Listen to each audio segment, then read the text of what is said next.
I'll just run through the first 6 verses, and then we'll come to verse number 6. This is the dynasty of Bharat. Shukadeva Goswami said, because Bharadvaj was delivered by the Marut demigods, he was known as Vilata. The son of Vitata was Manu, and from Manu came 5 sons, Priyat, Kshatra, Jaya, Mahavirya, Nara and Garga. Of these 5, the one known as Nara had a son named Sankriti, or Maharaj Parikshit, descendant of Pandu. Sankriti had 2 sons named Guru and Rantideva. Rantideva is famous in both this world and the next, for he is glorified not only in human society, but also in the society of demigods. Rantideva never endeavored to earn anything. He would enjoy whatever he got by the arrangement of providence. But when guests came, he would give them everything. Thus, he underwent considerable suffering along with the members of his family. Indeed, he and his family members shivered for want of food and water. Yet, Rantideva always remained sober. Once, after fasting for 48 days, in the morning, Rantideva received some water and some foodstuffs made with milk and ghee. But when he and his family were about to eat, a Brahmana guest arrived. And now text number 6, translation and purport by His Divine Grace, Shri A.C. Bhaktivedanta Swami Prabhupada. Because Rantideva perceived the presence of the Supreme Godhead everywhere and in every living entity, he received the guest with faith and respect and gave him a share of the food. The Brahmin guest ate his share and then went away. Purport. Rantideva perceived the presence of the Supreme Personality of Godhead in every living being. But he never thought that because the Supreme Lord is present in every living being, that every living being must be God. Nor did he distinguish between one living being and another. He perceived the presence of the Lord both in the Brahmin and in the Chandala. This is the true vision of equality, as confirmed by the Lord himself in Bhagavad Gita.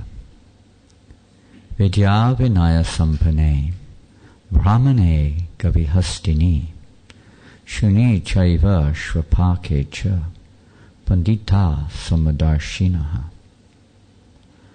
The humble sage, by virtue of true knowledge, sees with equal vision a learned and gentle Brahmana, a cow, an elephant, a dog, and a dog-eater outcast.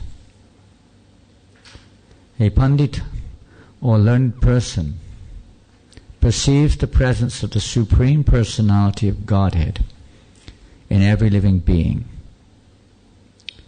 Therefore, although it has now become fashionable to give preference to the so-called Daridra Narayana, or poor Narayan, Rantideva had no reason to give preference to any one person.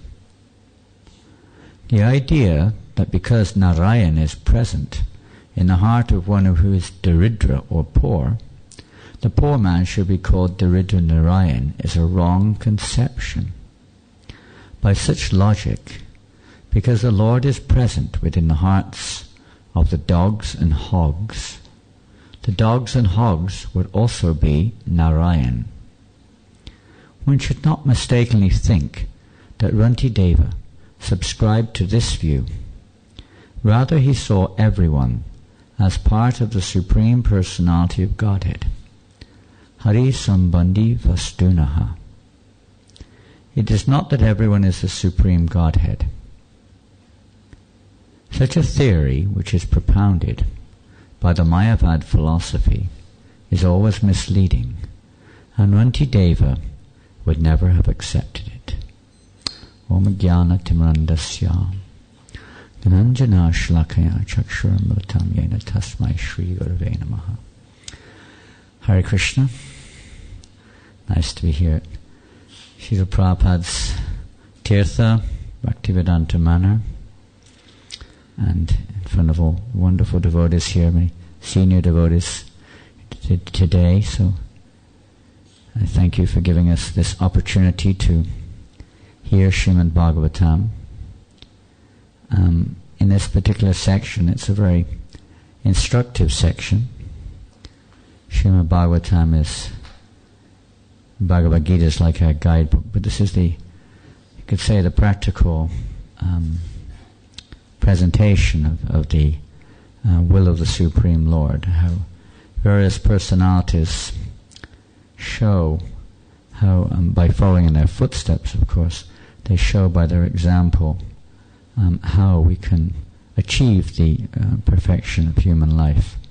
And Rantideva is amongst those great personalities. We see in the first canto of the Srimad Bhagavatam that even when Parikshit Maharaj was born, the Brahmins, they were honoring, although of course it was not yet manifest, but they could see that what the future of child Parikshit would be, that this child would be as great a king as King Rantideva in magnanimity. They could perceive that. And Rantideva became famous in history, as these verses mention. Not so much because of, maybe materially speaking, yes, because he was so selfless, you could say, in his behavior. But primarily, and as Prabhupada mentions in this verse here, the true vision of equality. He had that true vision of equality. What was that true vision of equality? Was seeing Krishna present in everybody, and everyone, and everything. This is equality. And we can take that lesson, for instance. In our own, Prabhupada many times would be emphasizing the point of unity and diversity. And that is the unity. The unity is not some, let's say, manipulative imposition that we should all become, whatever it is, materially the same, or given the same equality like some people envision. But it's to see that we're all part and parcel of the Supreme Lord, and the Lord in our plane, in this world, is in everyone's heart. He's the center. In other words, to put Krishna in the center.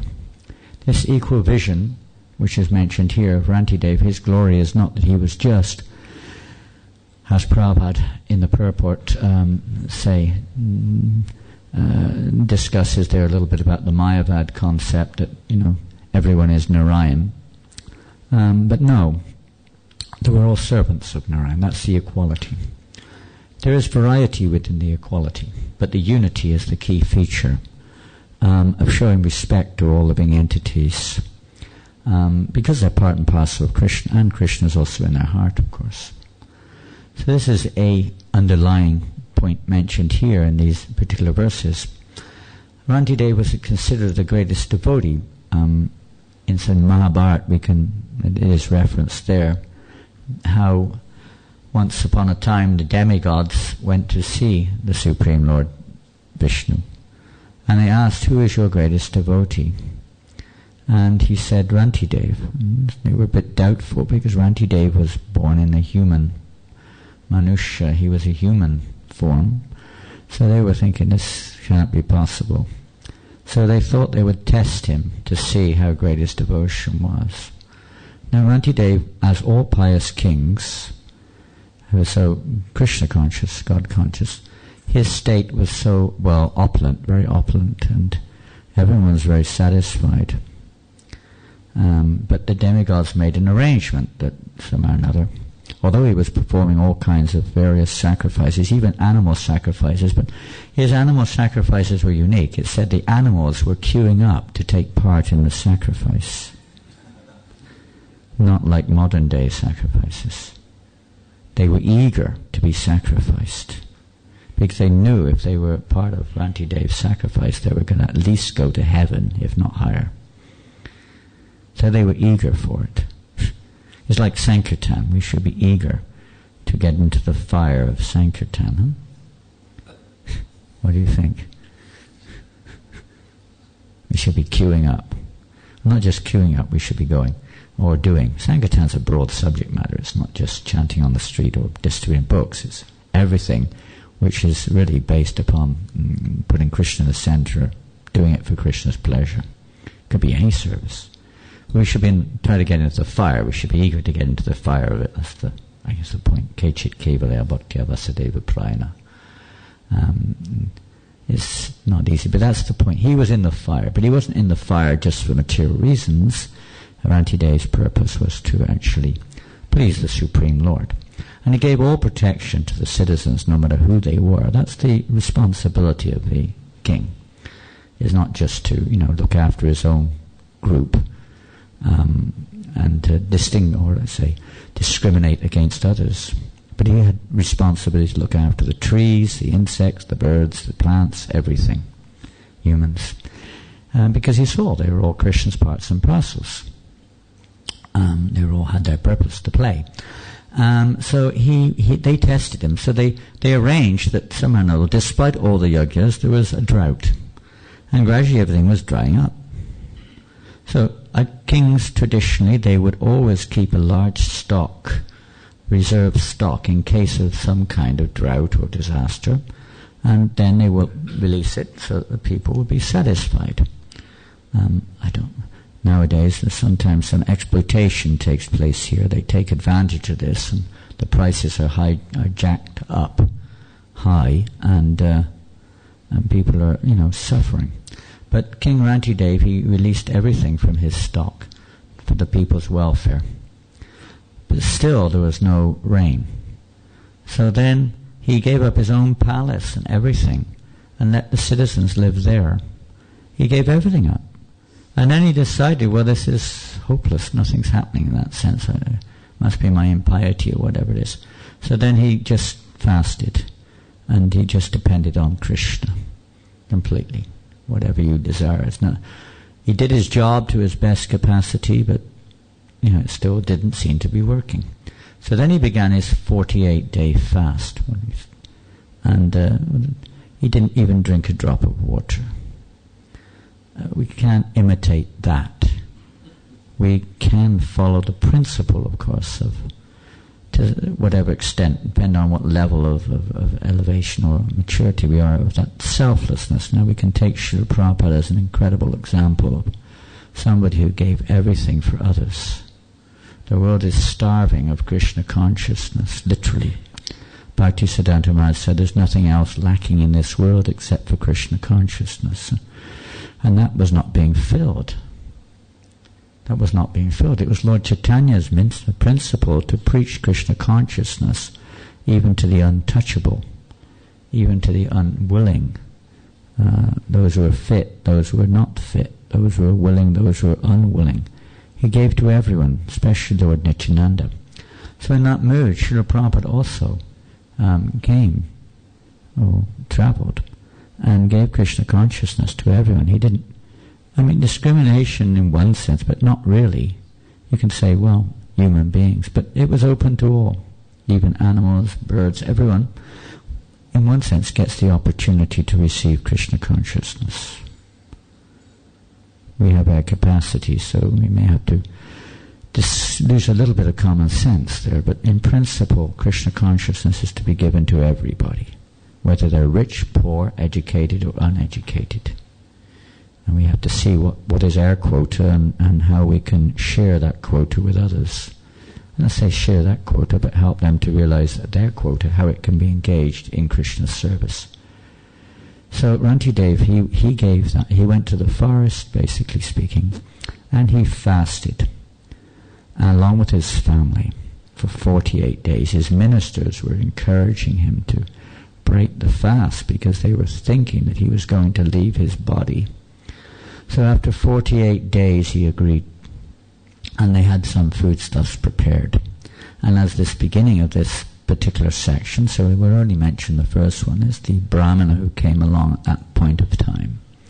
And just like all the devotees, when the Mahaprasadam comes out, then everyone thinks, oh, I hope some guests come so that I can distribute all the Mahaprasadam. And even if there's nothing left for me, that will be very nice. The last thing on earth I'll do is put a plate aside for me. Of course we all think like that, don't we? I'm not saying we don't or do, but anyway, it's meditative. But Rantidev, he wasn't thinking like that. Oh my God, this Brahmin has come along. Dear me, let me quickly eat before he notices or something. Out of sight, out of mind. So no, the Brahmin came along, and when a guest, now we're going to read something, and I don't know, we haven't got much time, but a little bit about this subject matter, because there's so many points in this particular pastime. But I'm just going to read a little, or discuss a little bit about the importance of reception of guests. It's a top priority. Not really know where to begin. I'll just, here we are. Excuse me, I'm using some notes which we happen to have acquired. This is from Bhakti Vinod Thakur in the Sajjana Toshni, one of his publications. He also describes the same point at quite length in the Chaitanya Sikshamrita, but I wasn't able to obtain a copy at this point of time. But the same principle is given there. Serving guests is the principal duty of the householders. Principal duty. That means in many ways the topmost duty, prime duty, first duty. Any country where this principle is absent is as good as a desert and should be rejected. The lives of householders who do not entertain guests are useless and they are in the lead among sinful people. Serving guests is a must for householders. The inevitable sinful activities that a householder commits are destroyed simply by serving guests. It's an extreme. Now this doesn't matter. Well, I'm not a householder. I don't have to worry about that. That's not the point. Even if we're living in the forest, and even Sita Devi, when she was being tortured, you could say, by the Rakshasis in the Ashok Grove in Sri Lanka, when Hanuman requested, can I kill all these Rakshasas? She said, no, they are guests in my home. And she gave a beautiful example of a bear in a tree. This bear was hanging in the tree, taking a bit of rest. And there was a tiger chasing a hunter. And the hunter was, running for his life. And he suddenly saw this tree, and he jumped, and he managed to grab a branch and pull himself up. But then he saw that above him was this fierce-looking bear, but sleeping. So the tiger was very clever. He said, "Hunter, you push that bear off the branch, and then I will eat the bear and leave you alone." So the hunter thought that was a good idea. So he pushed the bear off the branch. And the bear started falling through the air. But just before the last branch, the bear suddenly awoken and grabbed the branch and pulled itself to safety. The tiger said, "Bear, do you know what just happened? That man tried to push you off the branch to kill you. You should immediately push him off the branch." Clever tiger.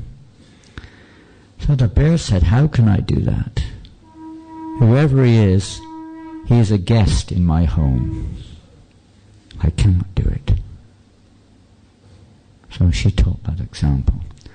Anyone who comes to one's home, we don't know who they are. Of course, common sense has to be there. But generally speaking, we see that they are representative of Narayan. And we should give them as best a hospitality as we can. And especially in the temple.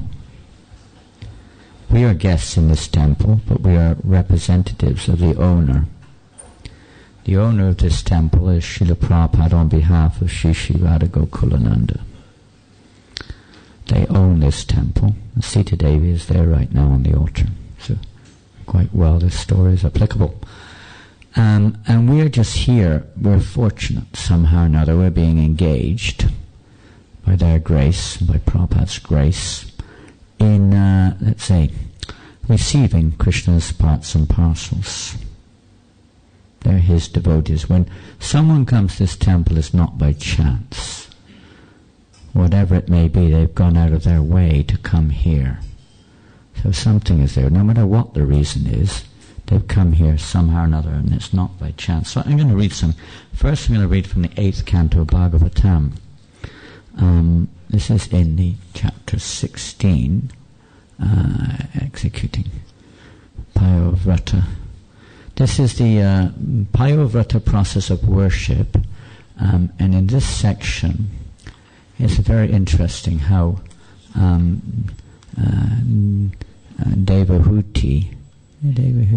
Aditi, how Aditi's sons had children, and of course the demons were taking over the universe and so on and so forth, and Aditi, the mother of the demigods, was very much disturbed. Her sons, the demigods, were all basically incognito. They were basically having to hide. So she was very much distressed. Very much distressed. So she was now inquiring from her husband Kashyapa Muni and how to solve this problem. Kashyapa Muni had been properly, this is text number 3 if you want to follow, in the 16th chapter of the 8th canto. So he'd been meditating, and then he returned to see his wife. Oh, best of the Kurus, when Kashyapa Muni had been properly received and welcomed, he took his seat and then spoke as follows to his wife Aditi, who was very morose. He said, O most gentle one, I wonder whether anything inauspicious has now taken place in regard to religious principles, the Brahmins or the people in general, who are subject to the whims of death. O my wife, who are very much attached to household life, if the principles of religion, economic development and satisfaction to the senses are properly followed in household life, one's activities are as good as those of a transcendentalist. I wonder whether there have been any discrepancies in following these principles. And now here are 2 very relevant verses. I wonder whether because of being too attached to the members of your family, you failed to properly receive uninvited guests, who therefore were not welcomed and went away.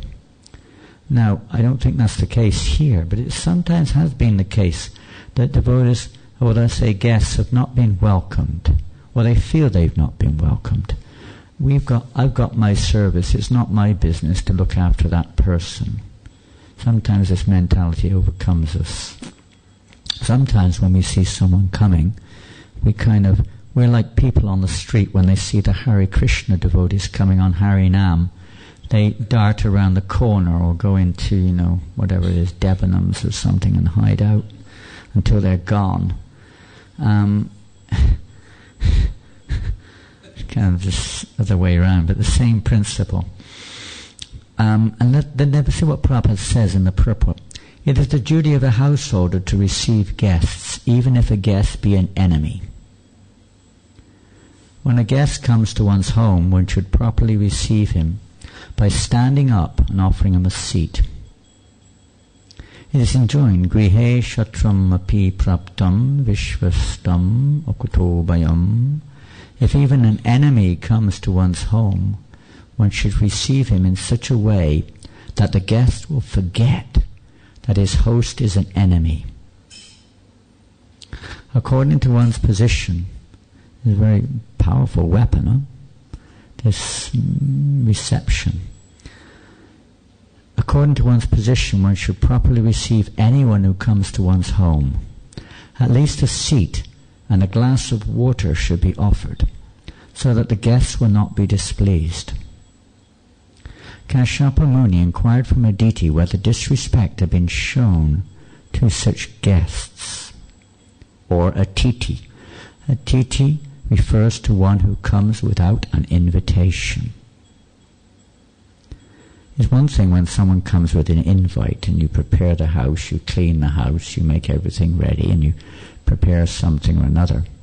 But we should be ready for even at any moment for atiti. Now another lesson there. In other words, we can also say that we should be prepared at any moment on the opposite side. Samasritiye padapalabam mahatpadam punya yashomurare. There's danger at every step. Krishna is preparing us. Krishna is testing us. That time of death may come at any moment. We shouldn't just think, oh, I'll wait when it comes and I'll prepare myself. It may be any moment. And we've got to be Krishna conscious, prepared for that. So any time a guest may come, Prabhupada emphasized that we should be prepared for receiving those guests. They're his guests. And we are his servants to receive his guests. In the next verse, it states here that homes from which guests go away without having been received, even with an offering of a little water, are like those holes in the field, which are the homes of jackals. Prabhupada said no one should go away from the temple. No one should leave the temple without taking prasad. Of course, they absolutely adamantly refuse what can be done, but at least that offering should be there. Prabhupada himself describes how when he was a child, his father would, practically speaking, a day would not go by when at least 4 or 5 people would not be entertained for lunch prasadam. In fact, there's an injunction that a grihastha is supposed to stand outside his door before he eats and call out, if anyone wishes to take their meal, please come now. And he's supposed to feed them before he eats. Of course, if you do that now, they'll probably arrest you. You think you're mad or something, isn't it? You stand outside your door. You probably have the health office around to check out to see whether you're cooking it in a healthy way or not, or something, stopping you from doing it. Such is the society we live in today. But traditionally, that selflessness was there, and I can attest to the fact that even when I was a child, it wasn't quite like that. But if I went into anybody's house in the street I lived in, which was here in England, there were no cars at all, not one car in the whole street. It was nice. And any house, there were 100 houses, 98 houses in the street, and they were all there was no garden. There was a single garden. No one had a single garden. It was all like back to back with these kind of industrial streets. And you could go into any house, any time, as a child. Maybe not as an adult so much, but especially as a child, and they would receive you almost like their own child. They would immediately, can you like some chocolates, some sweets, whatever they could give you, they would give you. It was like a family situation. That's the mood. I mean, there are hundreds and thousands probably of examples if we think deeply in our scriptures and in history around the world of such things. I've also seen in Malaysia. We go on, well, not now, I used to spend much time there, and going door to door distributing Prabhupada's books, and sometimes, you're thirsty, and you come to a house, and you're very thirsty, they're Muslim, and they invite you in, please come, please take a seat. We're dressed like this, Muslim people. They have many of them in Malaysia, have a very nice relation, they treat people very respectfully, the Muslims, no matter who you are. They invite you in, they offer you water, seat, fruit, like that. I was walking across the South Downs about a month or so ago, for various reasons, and I realized I didn't bring any water with me. I didn't bring anything with me other than the clothes I had on. I had no, in the middle of nowhere. I was like miles from anywhere. I had no money. I had nothing. To get back, I was getting tired. The weather wasn't so warm, and I was dying of thirst. Oh, not dying, but I was really thirsty. And so I asked the lady. There were very few people around. I came to a village. This lady was walking along. I asked her if I could have. I'm very thirsty. Is it possible? And you can tell me if there's any water around. He said, "No, please come into my home right away." She sat me down. She was a Christian lady, and gave me. She had a church in her home, complete church. It was the whole thing. Was a big church inside her home. It was really nice. And she didn't do anything. She just gave me. Said, "Can I bring you fruit? Can I please take a seat? Are you comfortable here? Would you like some water?" She was, very, very nice person. This pleases Krishna. Behavior. Prabhupada said, Lord Chaitanya said, religious principles are established by the behavior of a devotee. There's so many statements Prabhupada made on this, receiving guests, how guests should be received. The minimum is they should be given at least a cup of water. If you can't even do it, a seat, even if it's just a straw mat. We see from Krishna book when Krishna went with his many associates and many saintly persons, they went to visit some of his devotees, Bahulashva and Shrutadeva and Matila.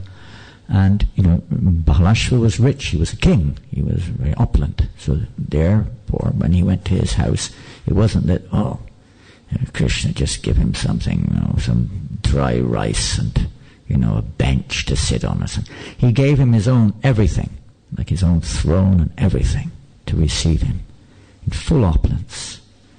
And when the Lord, with the same entourage, went to the house of Shrutadeva, who was a poor Brahmin, all that Shrutadeva could offer was a straw mat, some water, and some kind words.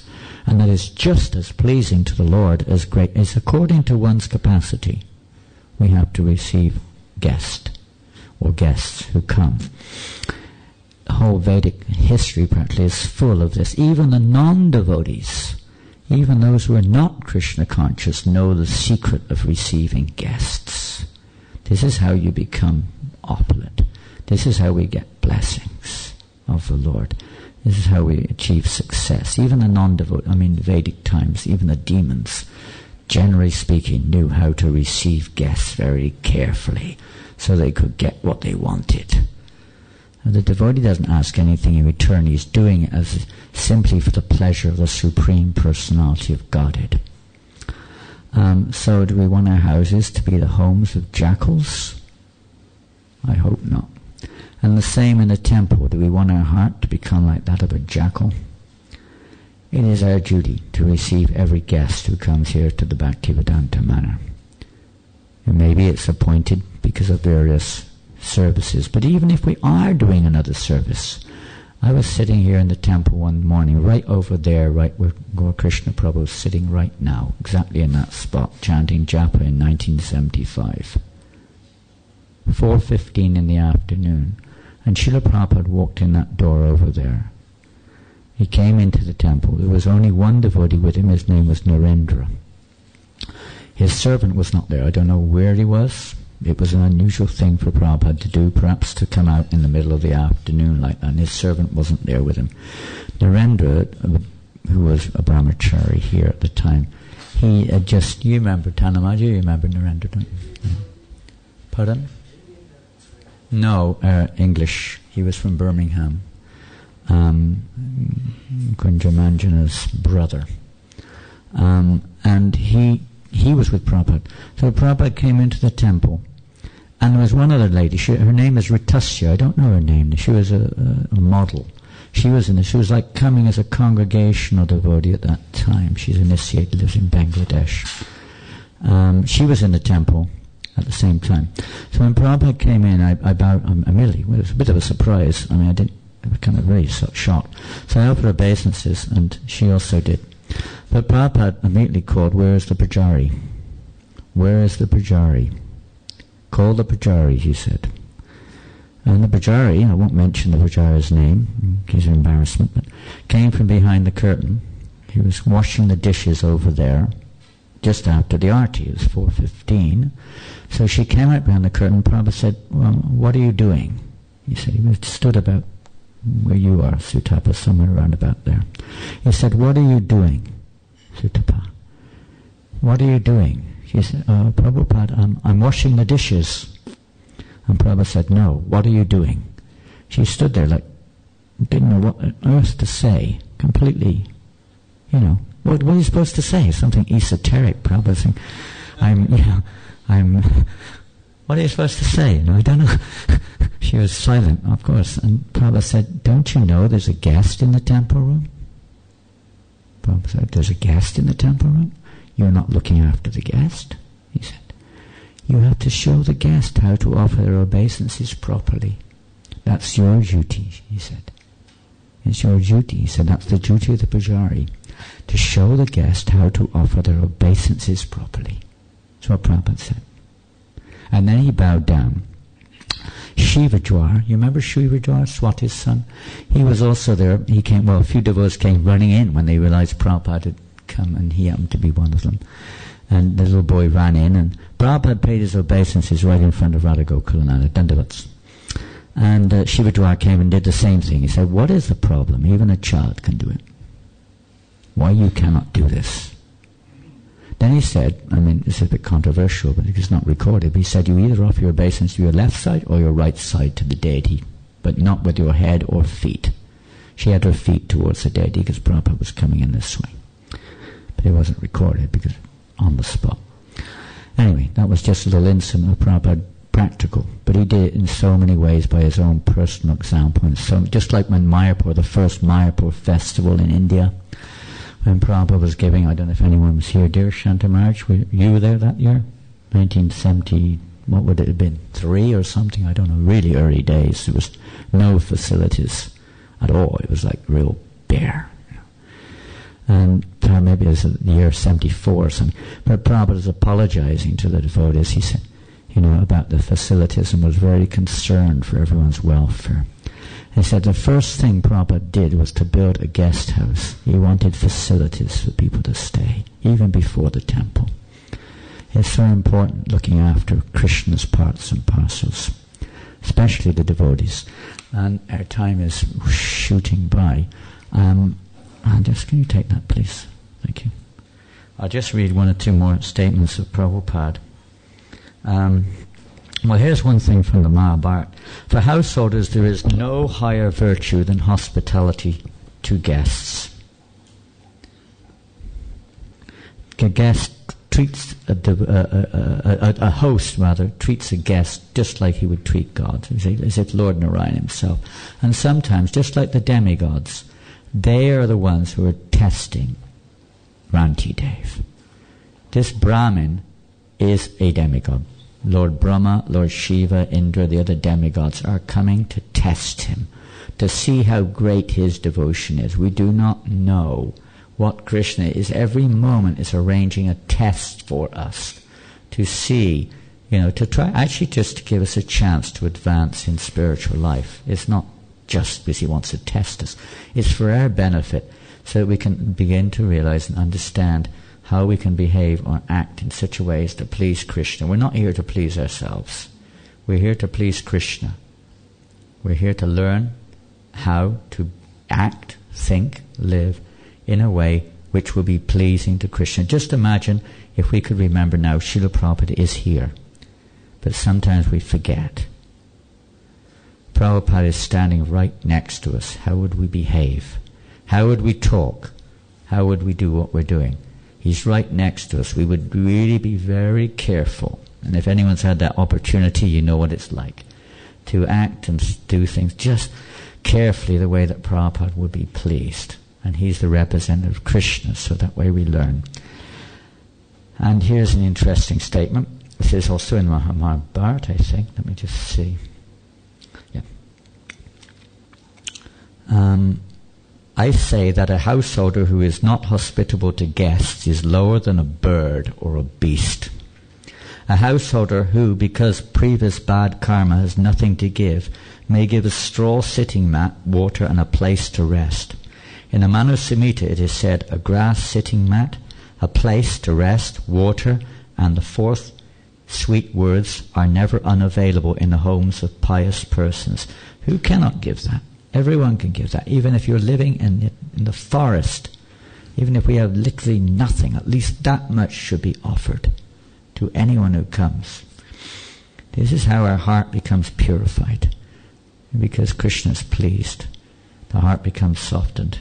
A person who, unable to give anything else, gives pleasant words, is not considered inhospitable. A person who with an honest heart offers hospitality as far as he is able is called a gracious host. To not offer hospitality or entertain a guest is a serious sin for which one goes to hell. A householder who does not offer hospitality to an atiti loses his virtue and falls down.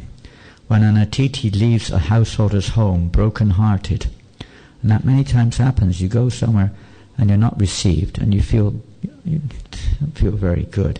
That happens in our temples. I mean, I've had some unbelievable experiences sometimes. It's almost unbearable to even think about it sometimes. And it's improved immensely, but some of the things make me shudder. When an atiti leaves a householder's home broken-hearted, he leaves all his bad karma there and takes away all the good karma of the householder. So if you want to have their bad karma, that's a good way to do it. And we can see from the example of Lord Chaitanya Mahaprabhu, the Supreme Personality of Godhead, how he would, personally deal with his devotees who are worshipping him. He would come and decorate their foreheads with sandalwood pulp, garlands. He would arrange for their accommodation and their prasadam and everything. He would serve them prasadam. This is what can we say? This isn't just something to get something. This is the behavior of a devotee. It's not like, I better do this to get something. We may be a little fruitive right now, but that's actually it is the behavior. The devotee wants to serve others. That's what we're meant to do. That's our constitution. And unless we're engaged in that mood of service, we'll never be happy. We can try our best, to get what we want and manipulate our position, whatever it is, but the mood of service has to be developed and cultivated. We'll jump over.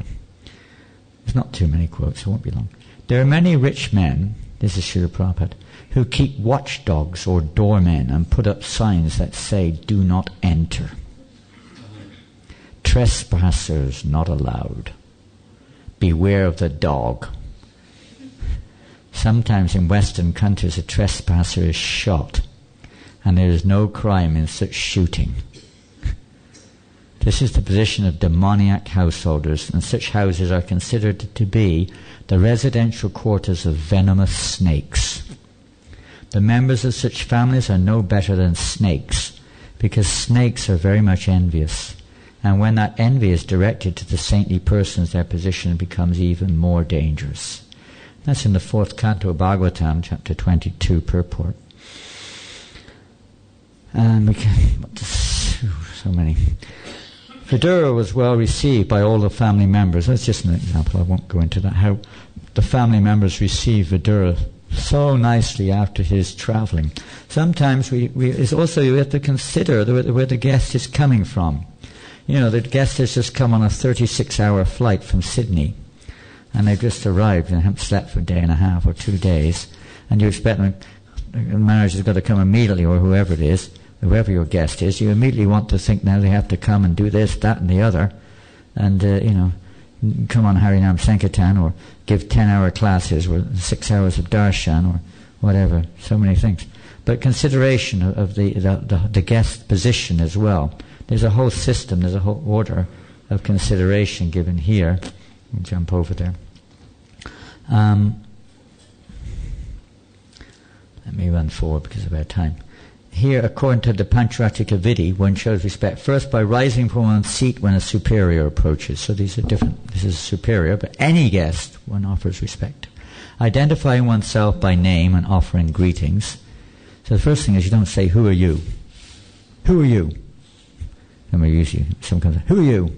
What's your name?" If you're not known to each other, you introduce yourself first, and that puts the other person in a superior position, in a sense, offering respect to them by introducing oneself first.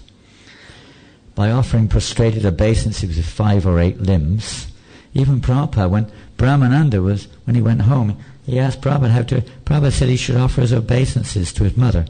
And we were talking to Brahmananda a few months ago, he says his mother really didn't like it. He was telling us that when she was we'd go home sometimes and he'd ring the doorbell and his mother would come, she couldn't see anyone there. He was down on the floor offering his obeisances. She really embarrassed her, Anyway, Prabhupada said he should do it, so he used to do it, He said, show them all respect. Yes, yes, mother, but you don't have to follow what they say, but you show them respect. And touching the superior's feet with crossed hands means like this. Crossed hands, so the right hand touches the left foot and vice versa, whatever it is. Offering simple or elaborate worship and giving. The last 2 are basically for, like gurus or senior people in society. And then offering various gifts such as cloth, gold, money and grains, etc. This is such an important part of culture, of society, of receiving others. Because this way we understand that this is not my home, this is Krishna's home. Then you should offer food or water. If some respectable guest comes to one home, Prabhupada says, you ask him, what would you like to eat, sir? What kind of food can I give you? So whatever he orders, you have to supply. That is real receiving of guest. And after the Brahmins are fed, it's a custom for the host, with their permission, to accept prasadam. Sometimes we go in people's houses and they've already eaten. They eat in advance. This is not correct. This is not at all correct. Very offensive. We all know the story of Ambarish Maharaj and Durvasa Muni. Say no more. Okay, we're neophytes, whatever it may be, and you've got to be through common sense, but the principle should be there. And believe me, I don't know if you want to, no, don't believe me, but anyway, believe Scripture. Don't trust me with a barge pole. But that if we genuinely have, not that we're just doing this to show off, just see, I'm so advanced, I'm so selfless. But if it's, with a genuine heart of trying to act on behalf of one's spiritual master the way he would, and following the example of Rantidev, of course, to some extent, that Krishna will provide. He will provide. I've had 1 or 2 experiences of that, and I guess I can finish on those, because I've only had 1 or 2, because I'm not like that at all normally.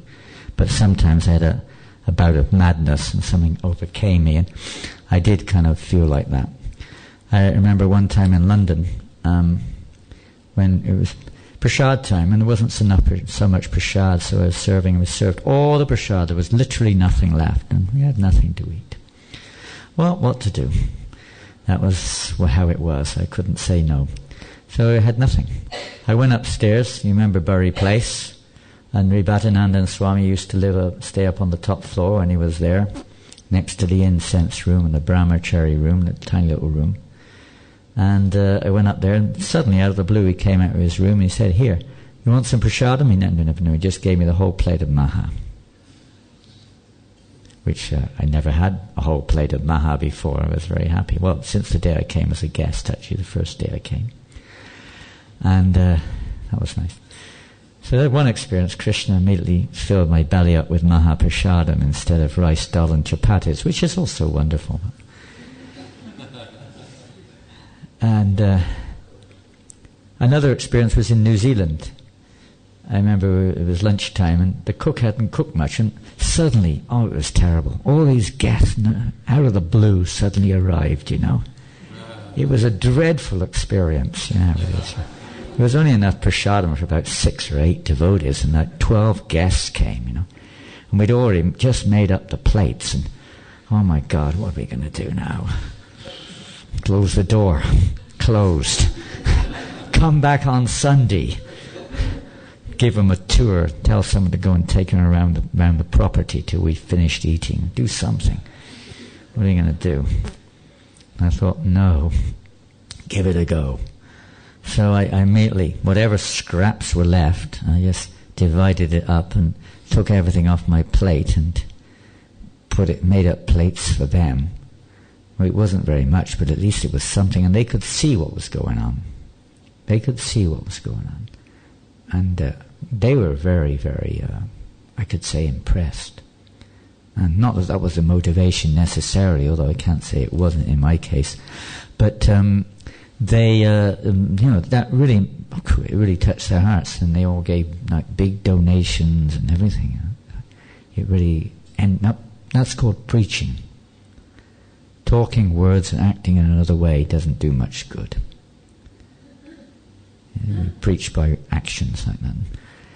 Anyway, those are two little tiny examples, and as I say, they're probably the only two, even if I rack my brains for hours, I could ever think of in my own life. Anyway, but there are millions of examples amongst other devotees. But the principle is there, and we have to understand we're not all on that platform of Ranti Day by any means.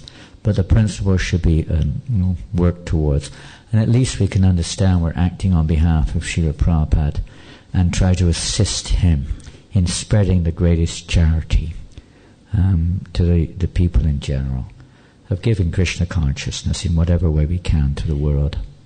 That's the greatest charity. That's the greatest act of selflessness, because in that act you don't get necessarily any material credit. In fact, you sometimes get materially chastised. You get quite the opposite. Selflessness at its peak, to go all over the world to places where people are, let's say, completely uninterested, uncivilized, uncultured, and give Krishna consciousness. So at least we try our best to assist Prabhupada in that regards, and do our best to try to make the temple a pleasing place, where people come and they see that here these people are very sincere. This is an exceptional place. A program the other night was interesting in Belfast. I do not know how on earth they felt the way they did, but one of the guests there, said something quite extraordinary. The program, was any of you in the Belfast festival last Friday? Anyone there? Any of you were there? No? Anyway, it was what's his name? Was it Logan? Where's Logan? He's not here this morning? He was there. Back to Logan. And it was an amazing festival. It was in the University of Queen's University. And it was perhaps I haven't seen such a, technologically speaking, a disorganized festival for many decades. It was so embarrassing. I did stand outside quite a bit of the time. I was feeling a bit, even, me, I'm pretty spaced out at the best of times, but even I was embarrassed, And it was, nothing was working,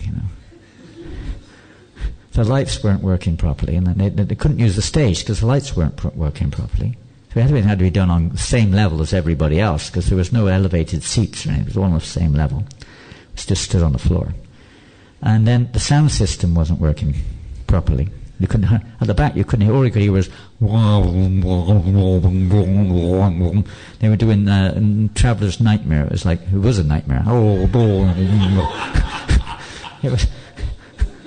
It was great at the front, you could hear, because you could hear more or less at the front you could hear, but the back you couldn't hear.